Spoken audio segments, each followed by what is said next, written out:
That is what. ఎందుకు జనాల్లో ఈ అవేర్‌నెస్‌ని క్రియేట్ చేయట్లేదు? కొన్ని దశాబ్దాలుగా ఈ పగలు, కక్షలన్నీ మీరిందాక అన్నారు కదా! అప్పుడే గవర్నమెంట్ సరైన డెసిషన్ తీసుకొనుంటే మేబీ ఈ జనరేషన్ వాళ్ళు హ్యాపీగా ఉండేవాళ్ళేమో.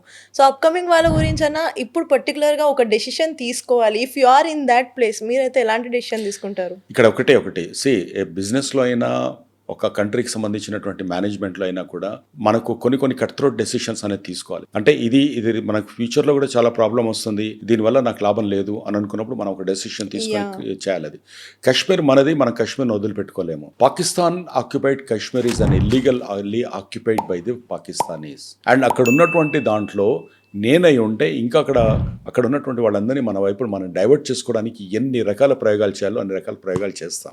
సూపర్. వాళ్ళకు ఉన్నటువంటి ముస్లిం కంట్రీస్ని ఏదైతే మోడీ గారు ఇస్లామిక్ కంట్రీస్ అన్నింటి లోపల కూడా నా ఈజ్ ఎ డార్లింగ్, వాళ్ళందరికీ కూడా చాలా ఇష్టమైన మనిషి. సౌదీ, దుబాయ్ వీళ్ళన్నింటిలో కూడా డిప్లొమాటిక్ దానితోటి ఉన్న తర్వాత సో ఇంకా వాళ్ళ వైపు సింపతి వచ్చే వాళ్ళలాగా చూడకుండా ఇమీడియట్గా స్ట్రైక్ చేయాలి. వాళ్ళ ప్రాబ్లం ఏమొచ్చింది, ఒక నలుగురు టెర్రరిస్ట్ చంపిపోతే మనం పట్టుకోలేకపోతున్నాం అనేది వచ్చింది. అది it is a big forest, మనకు కూడా కష్టమే, నేను ఒప్పుకుంటాను. బట్ అది ఏం మెసేజ్ ఇస్తుంది?